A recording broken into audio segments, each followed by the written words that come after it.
Uganda is facing a growing health crisis as diet and unrelated non-communicable diseases rise sharply.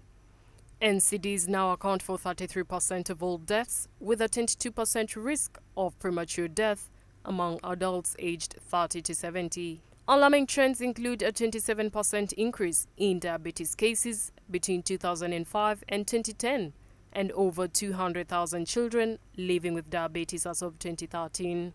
In great danger, not to say that adults are not, but children by their nature as a vulnerable group of human beings who are still under care of others who do not actually determine what they feed on, we are finding ourselves in a big, deep ditch. We have 22 million children in Uganda over this population, which is estimated to be 45 million. 22 of these human beings are children. And now when you go to the Uganda Cancer Institute in Mulago, if you've not been there, try to go there today. The trends and the reports that are coming from the Uganda Cancer Institute are very worrying, because they are indicating that the trend of children getting cancer is overtaking the new cases from adults. Unhealthy foods high in sugar, salt and fat are aggressively marketed to children through bright packaging and catchy jingles. The consequences are severe childhood obesity is on the rise, with 32.3% of school-aged children in Uganda now classified as obese. And this can be easily connected to food. Why?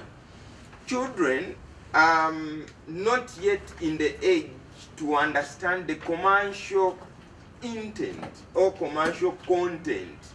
And the food industry, the people who process, manufacture, pack and distribute food know this. They know that children have the power to influence you parents, and they know that this is a soft target. So if you go to children, they will not know, they will just buy. We send our children to schools. They spend most of the time, in schools. What kind of food are they actually eating? In fact, these days, people start taking the children to school when they're about 2 years. There's no time to look after them, nobody to stay with them at home. So you now start taking them to these, homes or these pre-primary, facilities which look after them.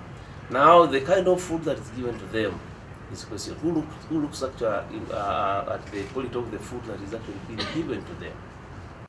To combat this crisis, civil society organizations SEATINI, FIAN-Uganda, CEFROHT and Consent are urging policymakers to adopt a nutrient profiling model, a tool that classifies foods based on their nutritional value. Countries like Chile, Mexico and the UK have already implemented it with notable success. Our appeal to government of Uganda through Ministry of Health. Uganda already developed a draft nutrient profiling model to guide consumers on nutrient intake. This draft will support the development of regulations enforcing health food standards and promote front-of-pack warning labeling by manufacturers. In Uganda, the budget of diet-related non-communicable diseases is alarming. Diabetes cases rose by 27% between 2005 and 2010, with over 200,000 children affected by 2013.